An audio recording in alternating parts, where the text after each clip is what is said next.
Hey y'all, so people are finding out right now. In the last election, it seemed like people voted more so for cultural issues as opposed to the economic issues that were affecting them. Here's what I mean.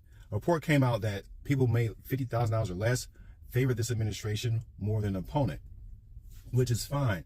The problem is, I don't think they really thought about the issues that really affected them. So what's going on is, we all know about the one big beautiful bill that was signed into law during the summer. But what a lot of people don't know is that 45% of those tax cuts are going to go to the top 5% of the population. So like, wait a minute, more than 5% voted for this administration. The problem is that how you get those other people to vote for the administration, you focus on, the able-bodied men who aren't working and who are getting free health insurance and, things like that. So for those people who aren't rich, they focused on that. But now their paychecks aren't going to get the benefit that they think they're going to get.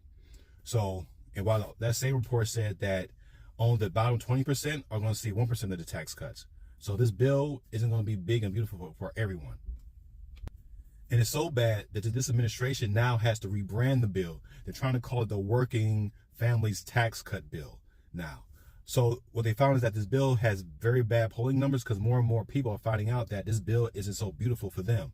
So what this administration did is they had a meeting at the White House saying, hey, we got to decide how we're going to rebrand this bill. And they decided, hey, we got to call it something else. The Working Family Tax Cuts Bill.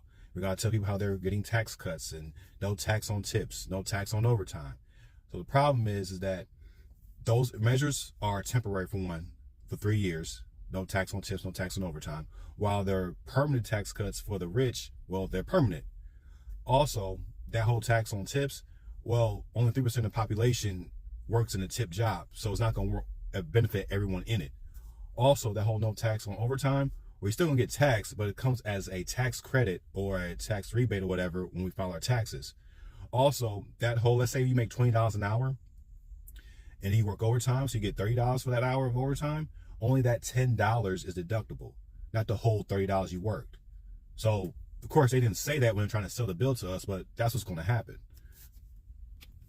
So as they're trying to rebrand this bill, the Republicans are having trouble doing that because, well, they've been shouted down over the summer trying to sell it.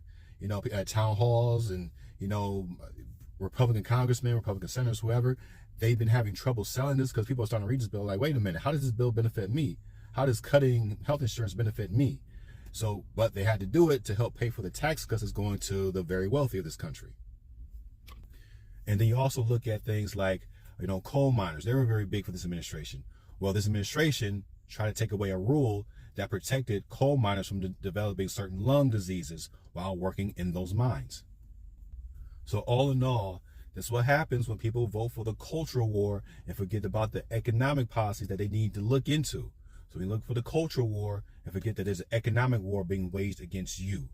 So just want to stop by and say that people are finding out. Again, you lean to that cultural stuff and you forget about your bank account and the things that government gives you that helps make your life more sustainable in this country. There are consequences. All right. Talk to y'all later.